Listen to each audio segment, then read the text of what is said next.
Good evening. I think we're live. And can you guess who my mystery guest is yet? I think so. Well, tonight we've got an exciting program. And what we're going to talk about is there's an old saying, cometh the hour, cometh the man. Now, where is that person today in society that's been we live in a society that's been torn apart rather by ideological subversion. Now, over time, there's been no end of political parties starting up to make a change and give everyone a voice. Oh, yeah. How many times have you heard that? Such parties usually last about a year, then disappear or merge with another bunch of losers. To me, the entire system is rotten to the core, as it's run by usury scammers that the masses have been conditioned not to realise nor see. Therefore, for someone to succeed and lead us out of this corrupt hellhole, they would need to be totally independent of Westminster.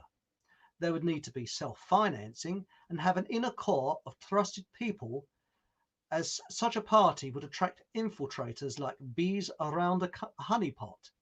Now, to discuss this, talking about what policies would be needed with this real government that would work rather for the people is Caroline Stevens, who's still seeking the truth. Now, Caroline, you have been involved in politics.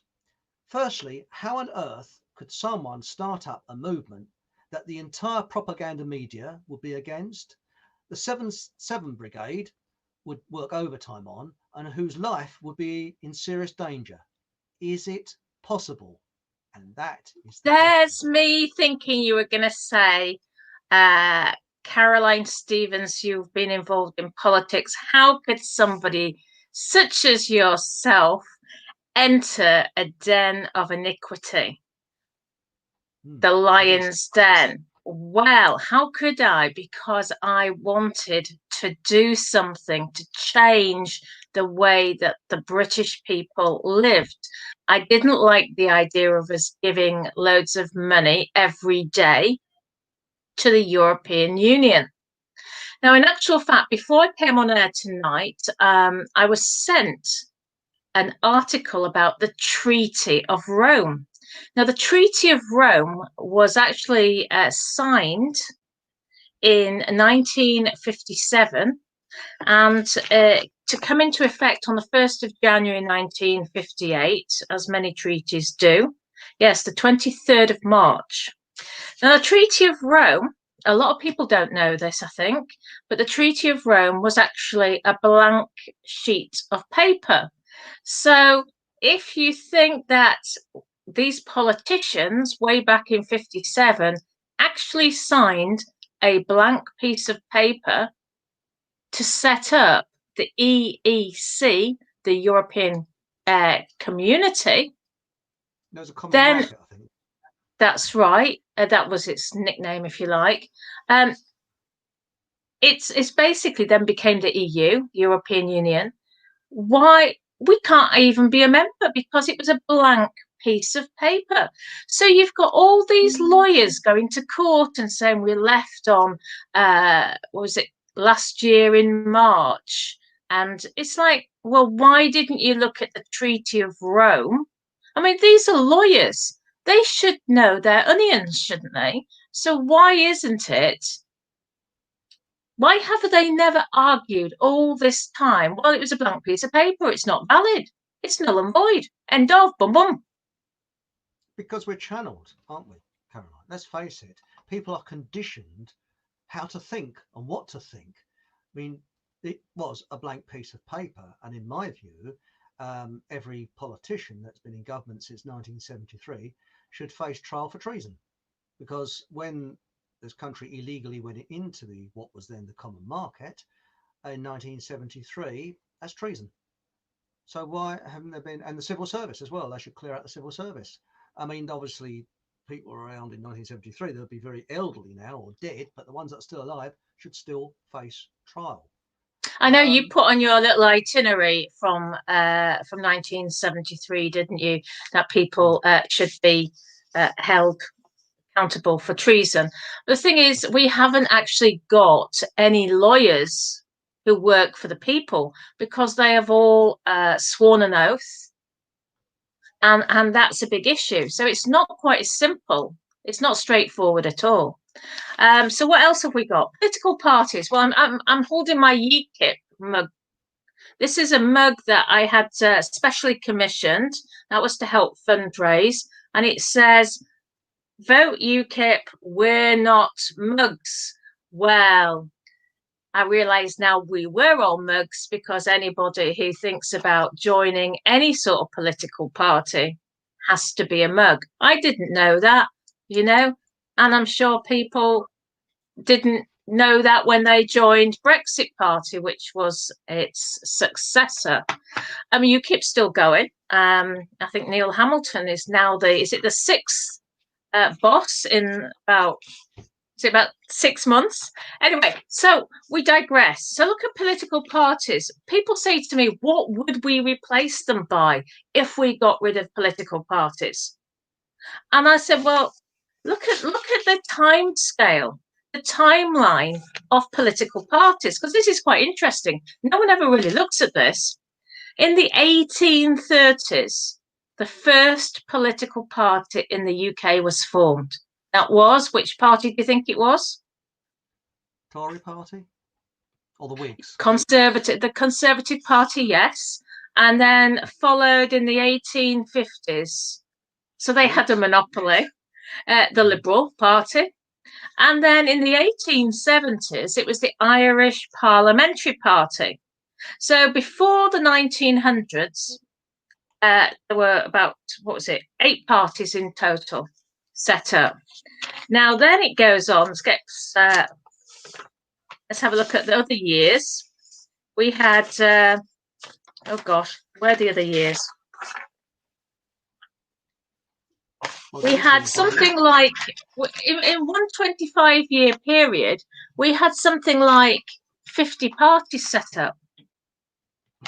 Yeah. So you can see that there's lots of parties that are still going, but a lot of them have fallen by the wayside as well. So, what's the point of setting up another political party anyway? Well, precisely, because there's one thing that all the parties, and I'm going to put my little banner up now. Yes. And I put this out last night. Yeah. It says, regarding finance, what do these political parties all have in common, but what they don't say? And obviously Conservative, Labour, Liberal Democrat, UKIP. And I did add that there's not enough room to burst up the pub, so we're going to start up a political party. And I think you know the answer to this, Caroline. What is it they do not mention that we've all been steered Well, to be fair, you did prime me. This is the list I was looking at. Before the 1900s, we had the Conservatives, Liberal, Irish Party. From 1900 to 1924, 24 political parties were set up. 1925 to 1949, another 13 political parties were set up. 1950 to 1974, 28 more political parties were set up.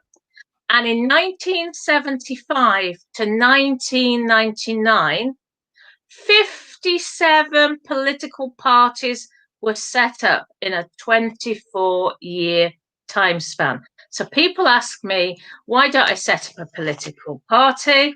Well, it's, how are you going to get a vote? How are you going to get a seat? And even if you got one single seat, what are you going to be able to change for the better? I mean, I joined UKIP because I did think that they want to assure winner with saying we want out of Europe, and the momentum was growing, and it just seemed it was the party that seemed to be for the common man and woman. So that's the reason.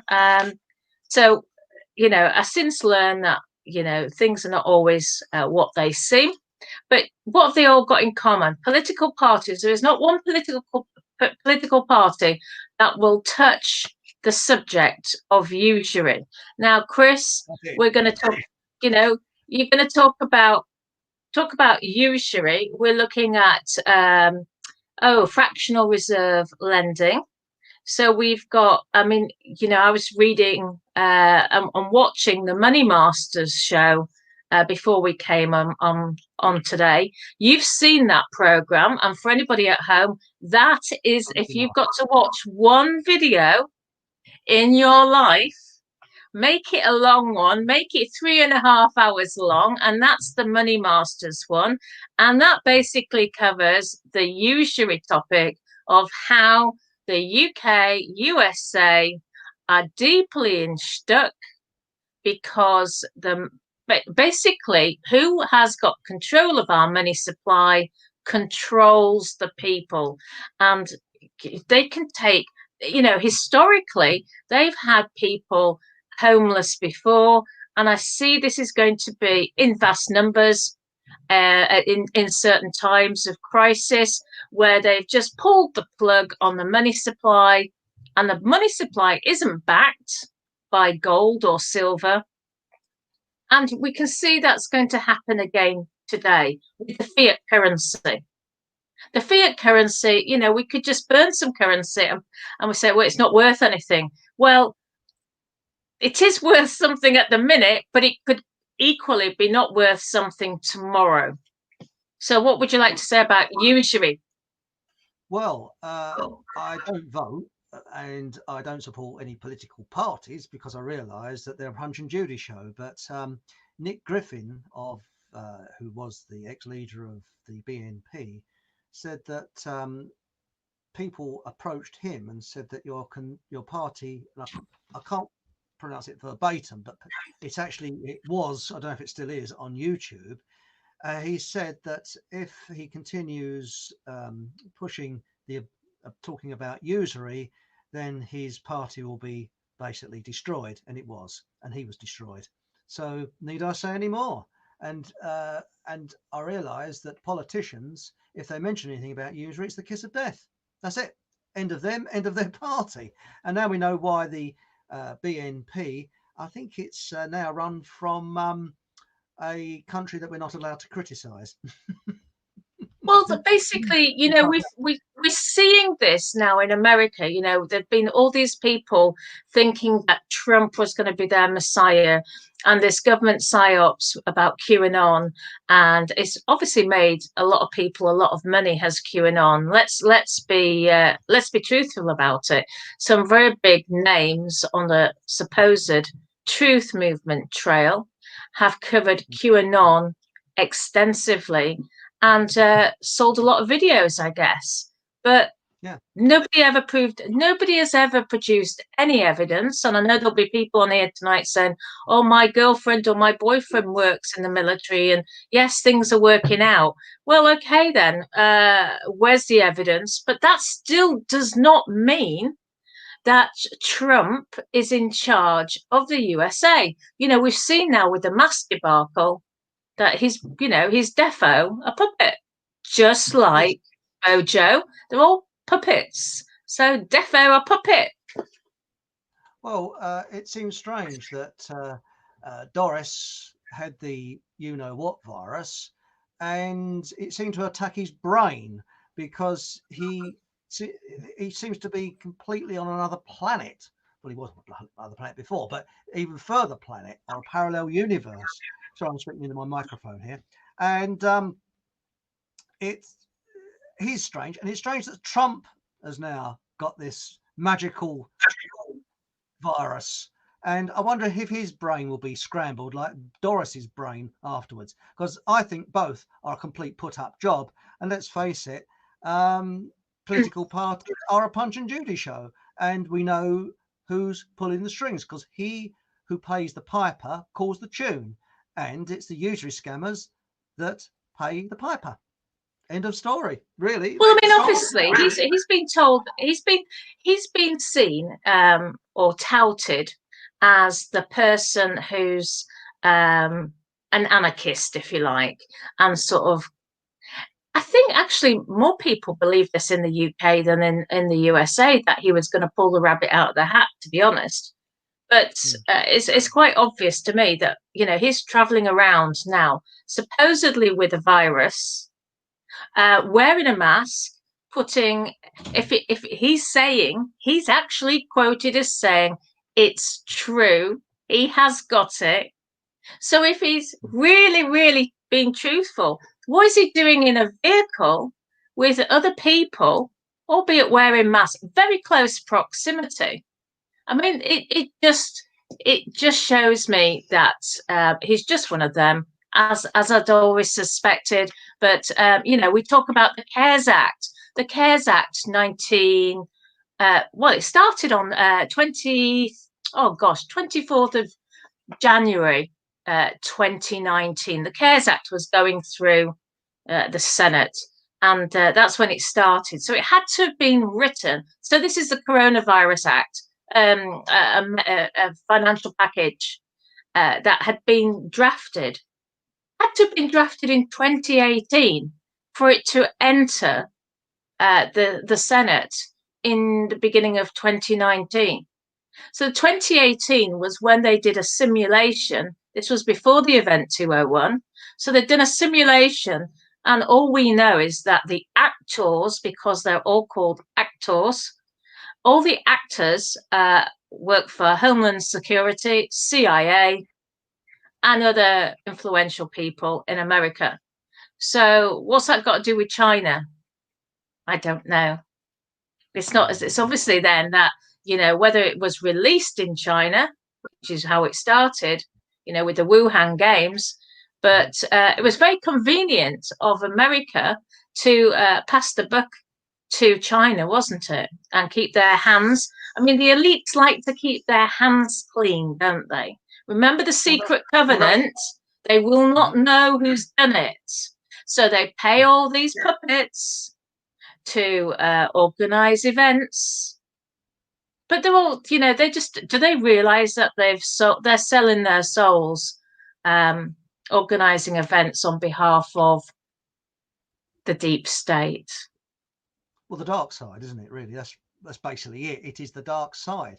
But I mean, the only time I think there was a breakthrough, and I think all the trolls will be ready at the keypad as I say this, What are you going to was say?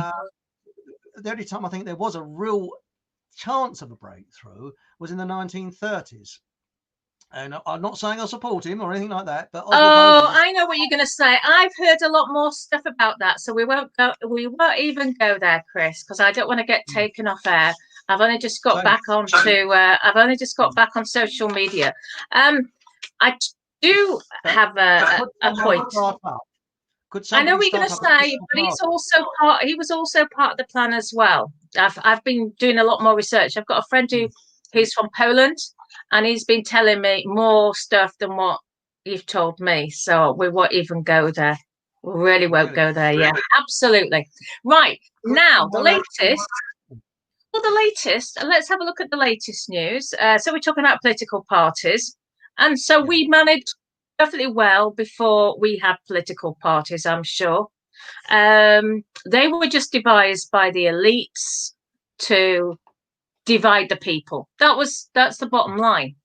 So they just give all these political parties, they drop the common purpose people in, and they ruin things, or they've, you know, people have got to toe a certain line. I mean, I remember when I was a member of a political party, I couldn't say this, I couldn't say that.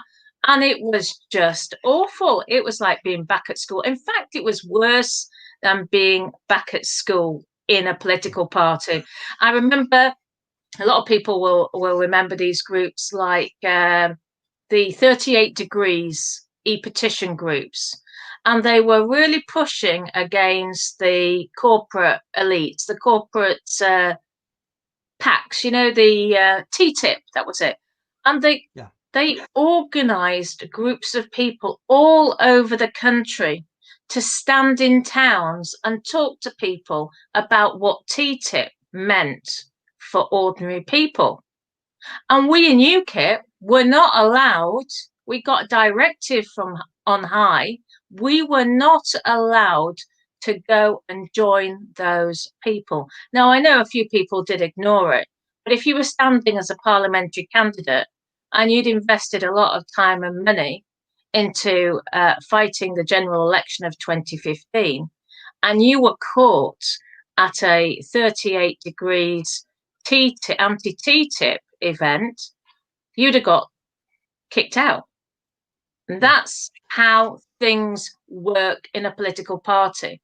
And people, perhaps, unless you've actually stood for Parliament, you would never, ever know that. I mean, I used to do an email, and I used to try to bring lots of the parliamentary candidates together because there didn't seem to be a lot of direction, shall we say, and a lot of the people who were members of the party as well. And I remember once being hauled over the coals because I'd shared, I shared an e-petition. Oh, I can't do that. No, you can't do that. So, it's like being back at school. Either we were a free party or we're not a free party. And obviously, I realised then it was just an offshoot of the Tory party. So, or, well, yeah, because they did deals with the Tories.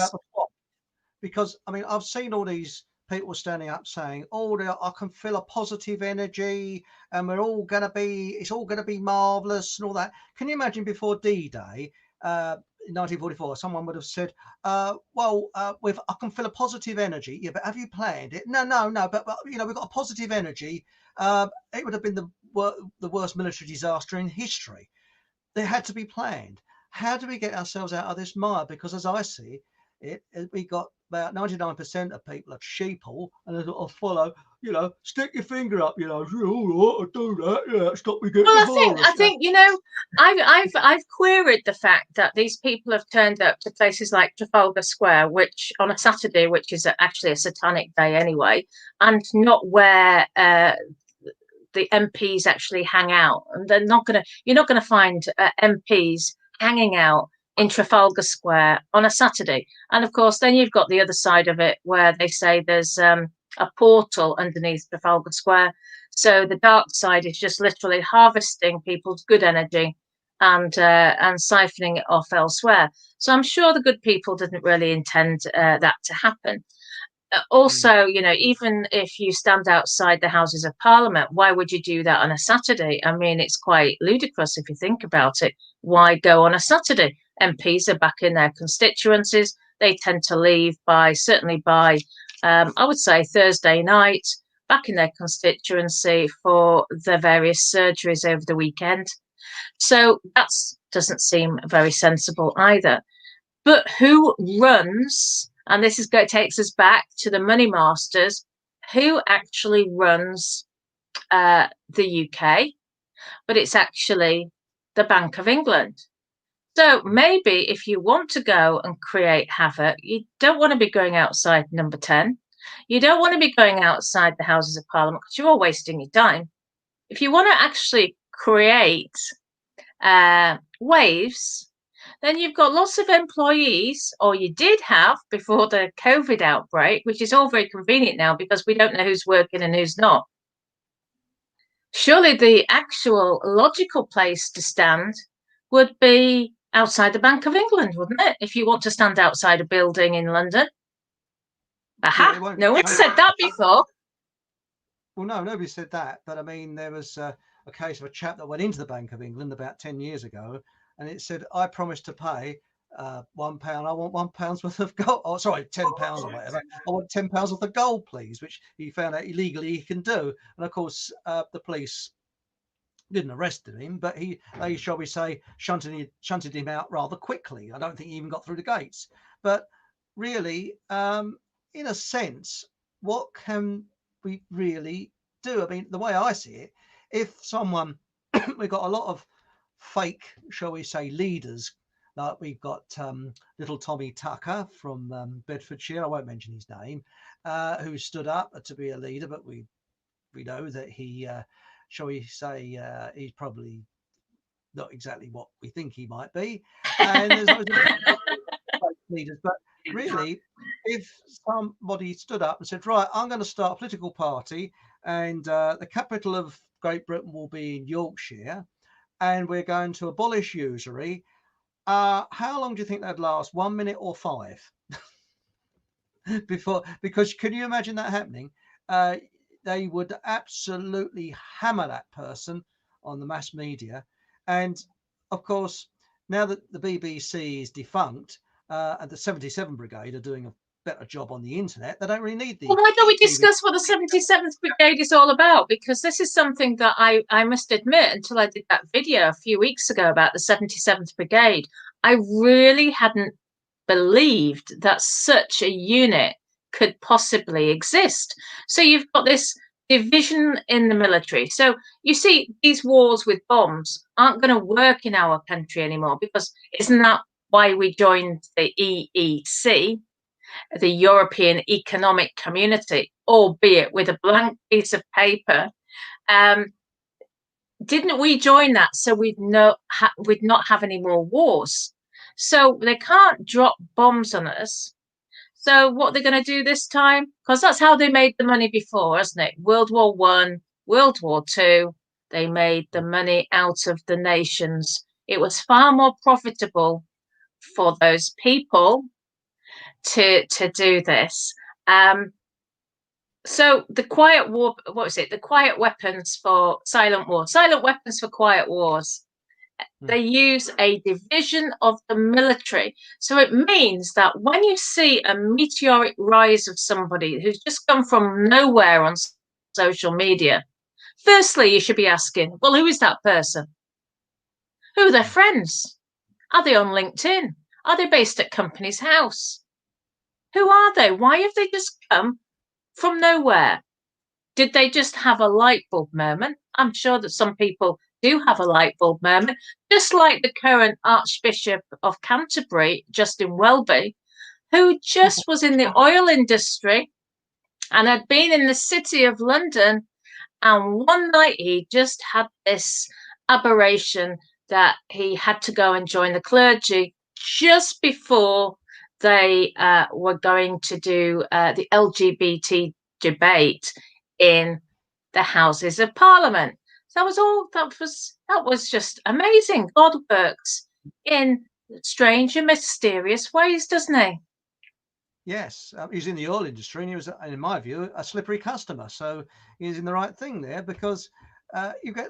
Have you noticed? There's also lots of these foundations and societies. I haven't got a television, but if I occasionally listen to the BBC, they're always getting experts from this foundation and that foundation, and this charity and that charity, and they're always experts. Isn't that amazing? And who voted for these experts? And it's more I see of it, the more I realise that ideological subversion has taken over from old-fashioned wars, because you don't need to fire guns and blow places up and kill people. No, ideological subversion is far more successful, because when you think about it, how could you get a complete group of morons to wear masks whilst they're I mean, I know people are terrified. I'm sorry, I shouldn't call them morons, but you know. Oh yeah, you were out shopping. You were saying this afternoon. That's right. I was the only one not wearing a mask. Literally. And this was I'm not surprised. Now, in the evenings, it's a little bit different. There are a few more that are not wearing a mask. But as I walked in the lobby, an employee said, "Excuse me, sir, have you got a mask?" I said, "I'm afraid I don't sell them. But if you look on eBay or Amazon, you might be able to buy some." And she went, "Well, and I thought, oh, she's a shop assistant. I said, "It's okay, I'm exempt." And I just walked in. But to me, I want to go shopping. I don't want to be harassed or in the lobby. Why should I be? And everybody, without exception, was wearing a mask except for me. I was quite surprised. But you go in the evening, say after 7 o'clock, and there'll be still in the minority, but there should be a few more people not wearing masks. So it's surprising. Just one employee standing in the lobby asking people if they've got a mask. People, I suppose, are intimidated by that, and they want to show compliance with everybody else. And just think what an incredible psychological weapon that is. And I think that if they started these, I would say something beginning with V, pricks, shall we say, in the arm, People queuing up for it. Oh wow, I think it's marvellous. Oh wow, I feel a lot better after having a. Well, the Financial Times said today that they weren't going to vaccinate anybody under 18, and they weren't going to vaccinate anybody. Well, they were going to vaccinate people over 50. So unfortunately, I'm in that category. So I don't know. We'll see. They reckon they're going to vaccinate half the population, which is really comforting to know. Well, you know, we shall wait and see. But talking about coronavirus, I noticed today was it the Times as well, that they're not going to close down some of the wealthiest constituencies, regardless of the R number.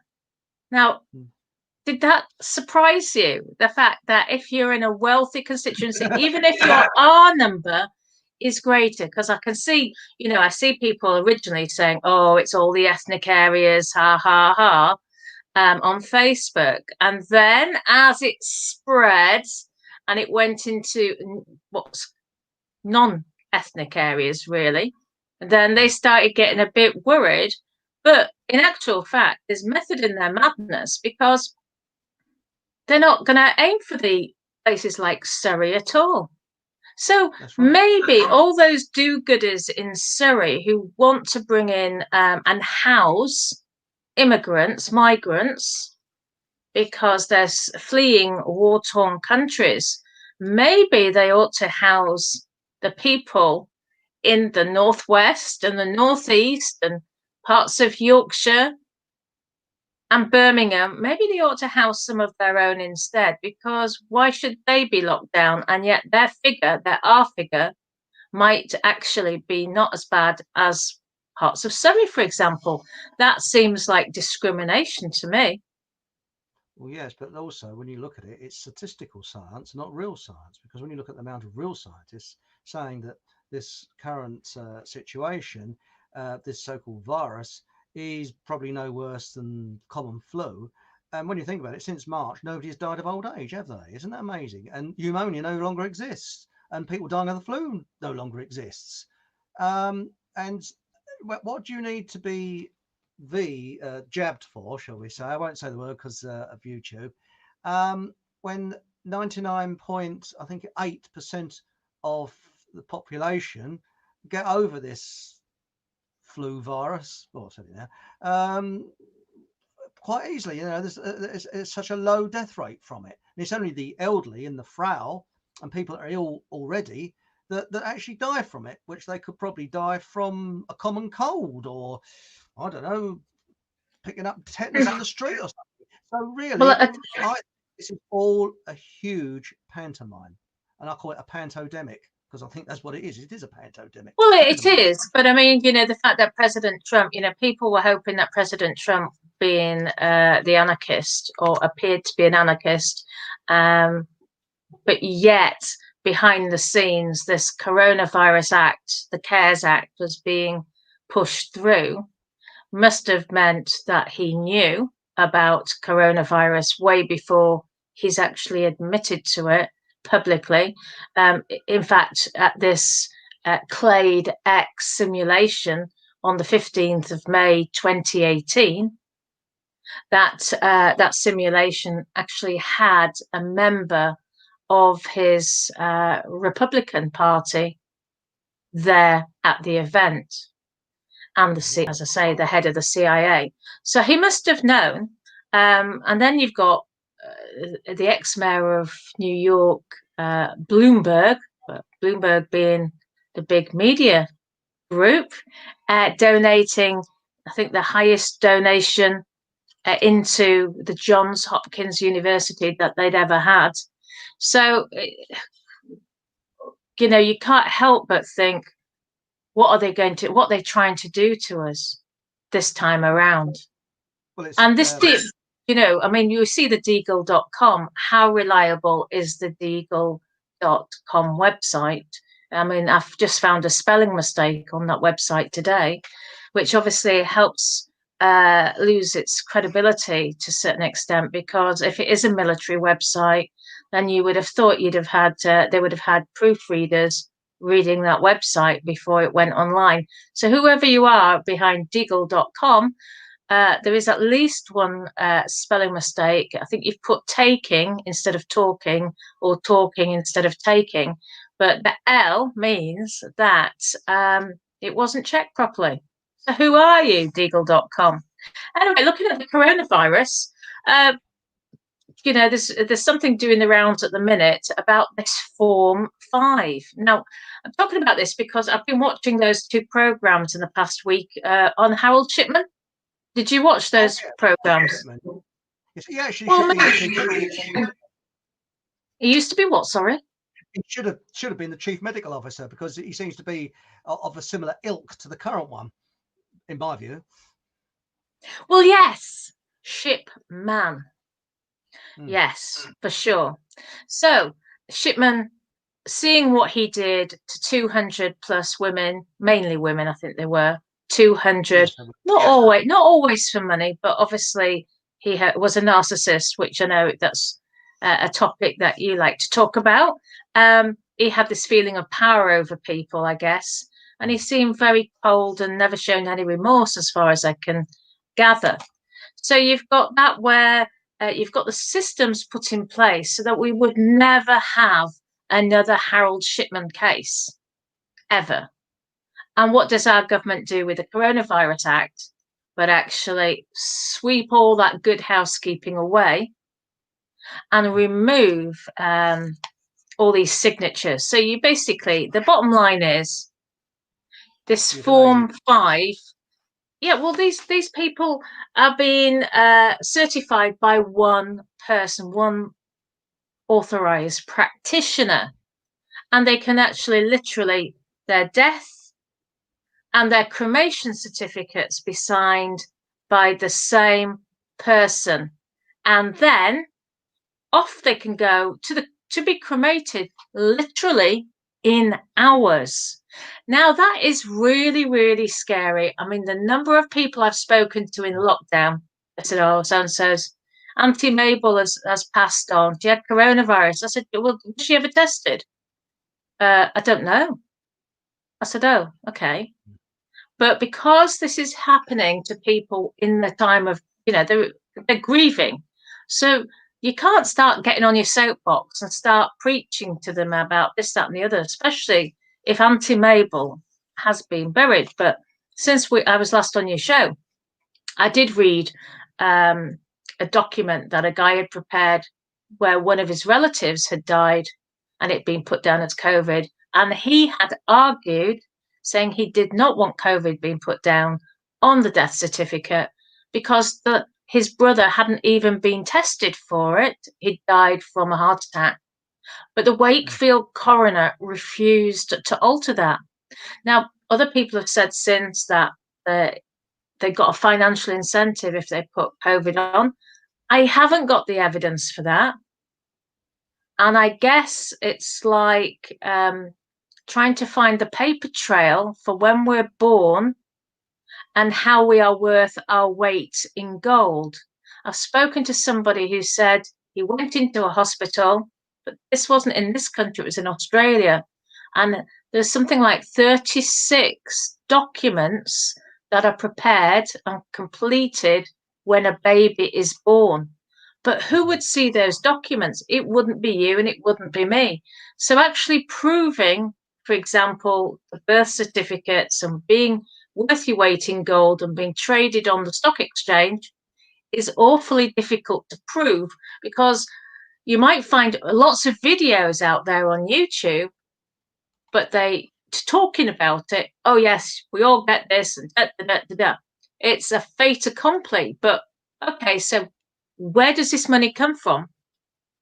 Where's the documentation? And then they'll start showing you about your national insurance number on Save and Prosper or whatever company, Equitable Life or whatever, on the stock exchange. But I'm saying, but no, that's not the bit I need to know. I want to know the beginning bit. And no one has ever shown me that beginning bit. Why do we get gold when we're born? And, talking about trust funds, I mean, I've just never seen it. So that's why the truth movement needs that documentation and needs to be far more professional, perhaps, in the way they present stuff. And that's what would, that's when you've got all this, are you an illegal living man? And, the maritime law. I think we've only got War Castles and a couple of other films that are of any real note. But again, there's no evidence. You've got a man with a whiteboard drawing things, but it wouldn't pass certain types of tests. So that's really all I've got to say about that, to be honest. I mean, I don't know if you've noticed, but we've got not hospitals. We've had 3 schools, I think, in the Burton-on-Trent area that went up in flames at the weekend. Considering we've had a lot of rain down here, how come we've had 3 schools going up in flames? Isn't that a bit of a coincidence? Is this to do with the government's spend plan at the minute? Because that's what this is about, isn't it? It's about spend. HS2. Yes. And the schools, the hospitals. Why are we building all more hospitals when a lot of the hospitals are very quiet? Because some people have had their operations still cancelled. I can't get a dental appointment. I don't know about you. Well, I don't know, but I try and keep away from them. But the fact is that the situation. I mean, I've seen the corruption in my profession, architecture. I mean, the building industry is very corrupt. You've seen what happens in political parties, and no doubt in your various professions you've been in.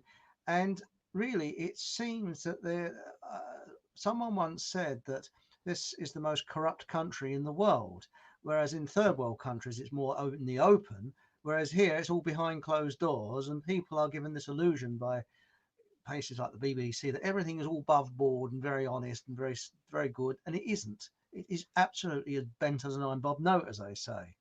And this is the thing. We've got more and more corrupt as subversion has dug into society more. I mean, all you have to do is look at films from, say, about the 1970s, English films, and look how changed our society is to now. I mean, it's unbelievable how we've changed, especially speeded up over the last 10 to 15 years. Have you noticed that? How we've seemed to have gone nosedived in the last 10 or 15 years from a country that was very proud and a happy place to be to one that's like a hellhole now. Now, well, let's be honest. When we were growing up, sorry to interrupt. When we were growing up, a lot of our mums stayed at home, so they would come and pick us up from school, and then have the tea ready, and we'd watch our little bit of children's TV, and then we'd go out and play, and and we played with our neighbours. They might not have gone to the same school as us, but we'd go and play with our neighbours. And it was much more of a family atmosphere. Whereas now, of course, the children often come in as latchkey kids, and then they go to their bedrooms, they'll get some snacks to put them on, and then they'll go upstairs to the bedroom and play on their computers. So, yeah, life has changed. And, of course, a lot of this is to do with, I'm thinking about that. Many masters, has society improved the fact that both parents are out working? Well, before COVID anyway. Has it improved society? Has it improved society that we can have more clothes or a better car? Well, the government's going to take our cars off us. And of course, remember, we don't own our own cars because we're the registered holders. We are and the keepers. We have to tax the cars, insure them, and that gives them carte blanche to come along and take our cars back at any time. Same with our houses, isn't it? And there's been many an argument on Facebook over the past year with people not believing me that they think they own their own houses. So they did say that the Jesuits were going to take back all the land and the wealth of the world. And this is where we're heading. Well, yes. And I remember, the Bible. I do believe in parts of the Bible. I don't believe in swearing on the Bible. I don't believe in swearing any oaths in that respect.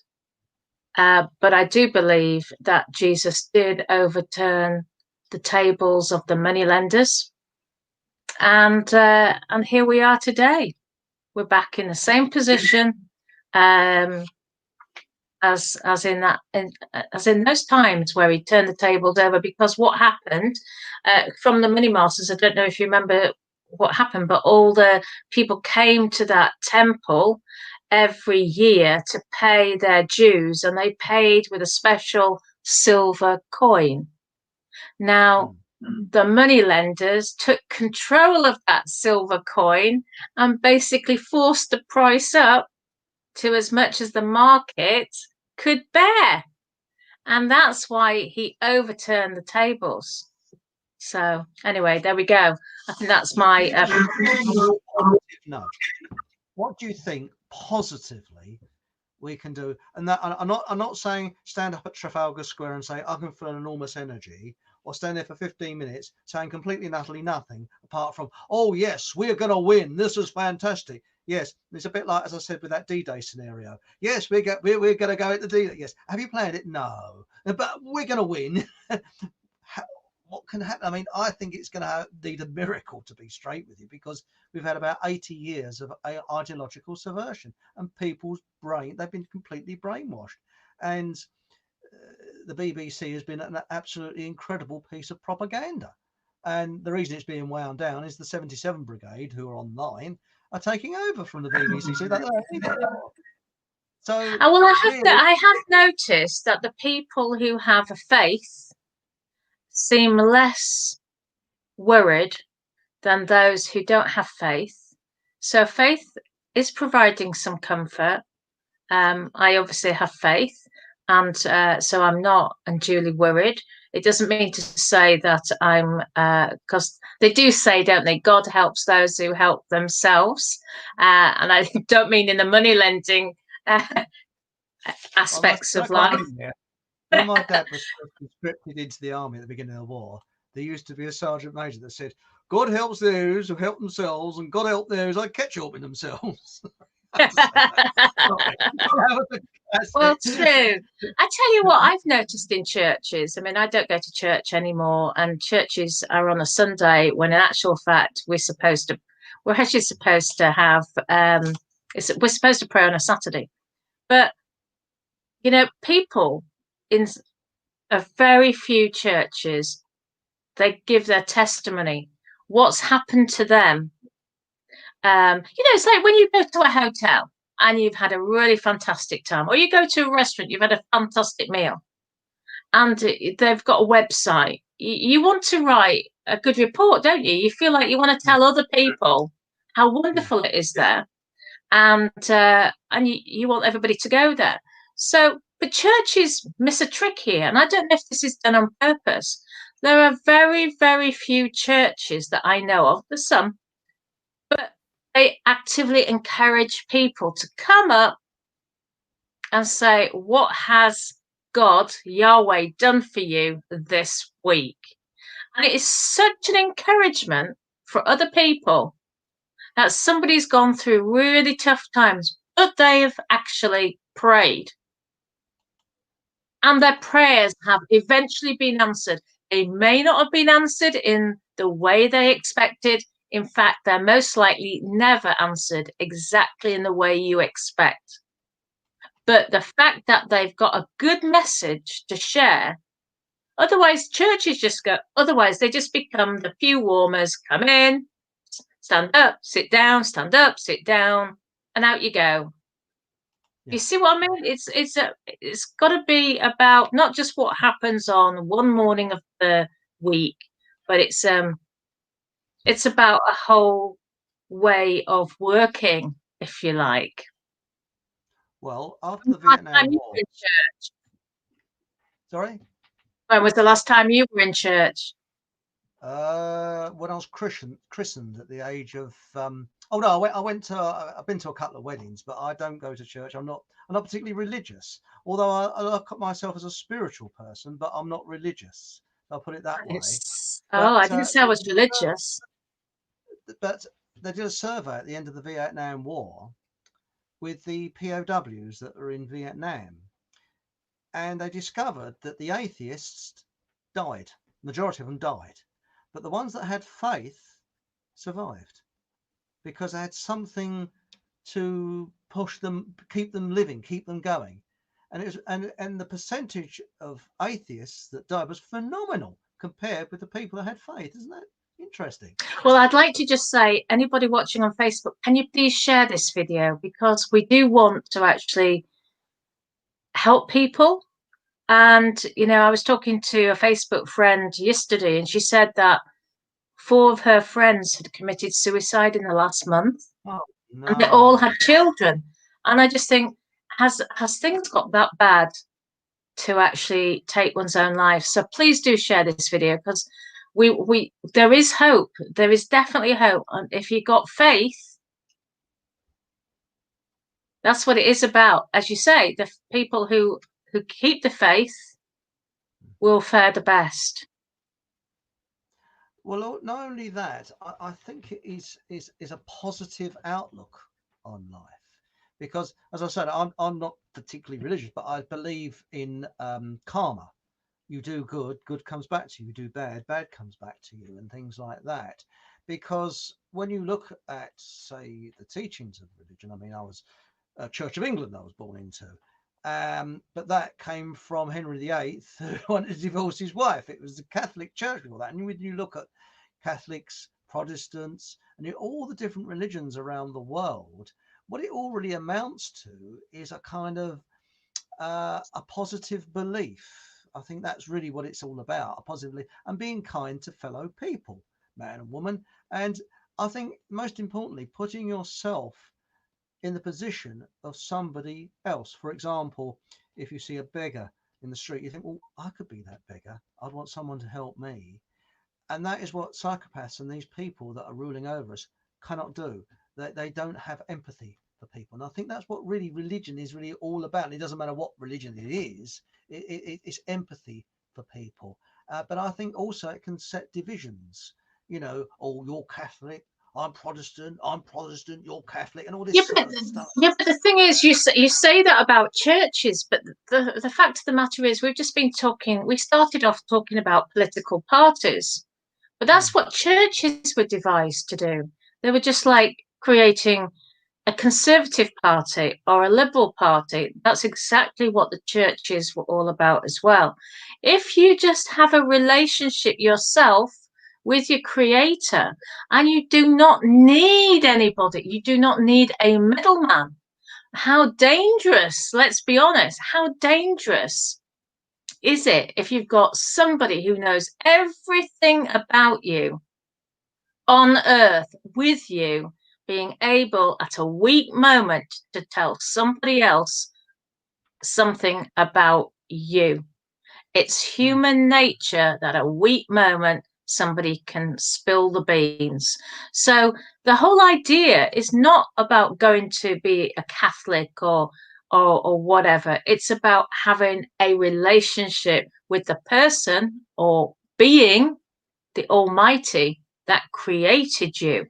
Because did you get formed in a test tube? I don't think so. Well, But if you were, anyway, what question? if you were born in How a would you test have got tube, your head through a test? How would you have got your head in a test tube anyway? Right. So, um, you just start what signing question? Pyrex, you know, if you're born in a test tube. I don't know. Sorry, I had to chuck that What in. questions have you got? Because you're reading the comments. Right, I'm looking at the comments here, and we got so many. So first of all, Have I we? apologise. Please don't take it personally if I don't read any, you know, if I miss some of your comments out. So please don't, you know, I'm just looking it through, and Okay. we've got. We've been on the Uh, air almost an hour, Chris. So we're going to we have have to we, speed this up. Jesus means I am in Latin tongues, like French, Spanish means I and sus, and sus means am. So every time you say I am in French, etc., you say Jesus. When you say Jesus, you say I am. That's interesting, isn't it? You learn something every Issuer. day. Jesus is really called Issuer anyway, isn't he? My My local church has lots of... don't mention the word of people we don't criticize. I'm not allowed to criticize donors.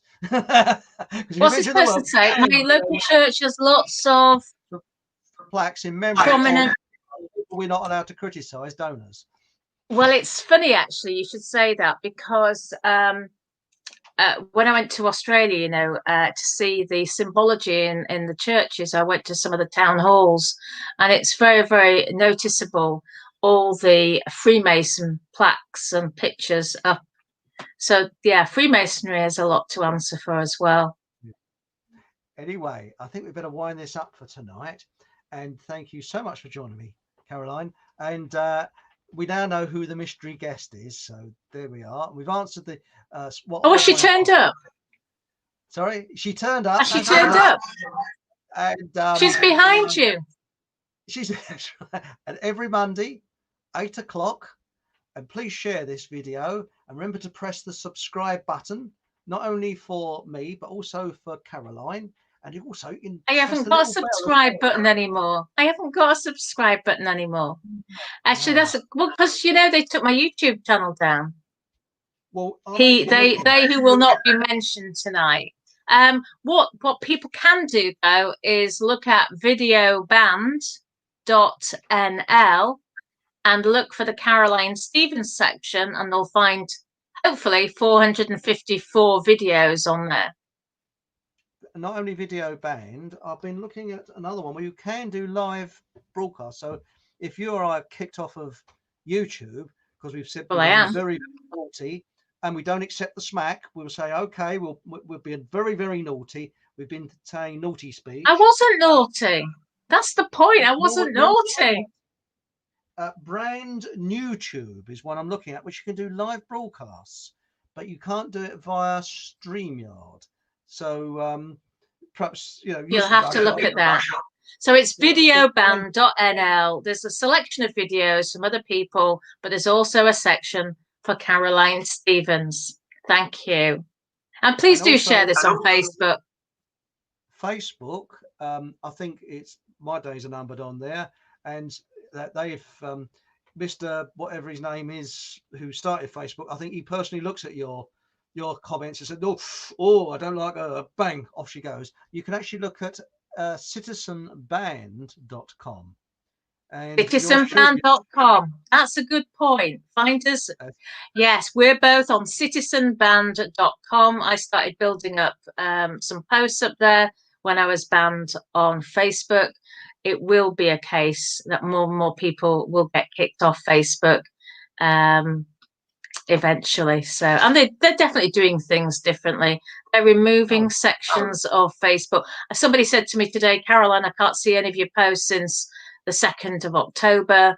And I'd put quite a lot of posts in after the 2nd of October. So yeah, things, you've got to specifically go looking for somebody to find it. Well, somebody's put there, Anna, Ryan, no difference between... And you know what? And Satanism. And there you have it. But you know, very don't want another ban. Don't want another ban. Not so soon. I've only been back.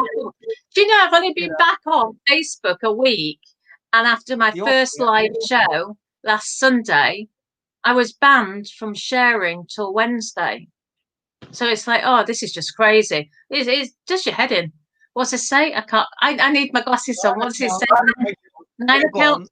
Oh God. Well, actually, I want to try Citizen Band. I mean, I'm on there as Eric Essex. I don't know. They've forgot to put the Von on, but I don't really care about that. But no, but it does. It does make a difference, because if you don't put in exactly what you are, if you see what I'm saying, it doesn't come up with a selection like Facebook does. has to be exactly Eric Essex. If you'd put Eric von Essex, people wouldn't find you. That's why it's important. You've got to be very specific. Ah, that's it. But you see, my real name is down there. I like to give I call them pseudonyms because I think that I like to screw the system up, and I like putting pseudonyms in. You know, there was one. No, I won't say it's too rude, but there was no, we were wrapping it up. Okay, so that's citizenband.com for Eric Essex and Caroline Stevens, and videoband.nl, which is like its sister organization, sister platform. That's the proper word, isn't it? Okay, thank you so much, and I'll signing off now. Please do share, just to make sure people know I'm still alive. Bye for now. Caroline Stevens, Seeking the Truth. Goodbye for now. And goodbye from me. And I'll be back here at 8 o'clock next Monday. And I'm sorry to talk over you then, Caroline. I'm like that. Anyway, have a nice week. Bye. You take care. Bye.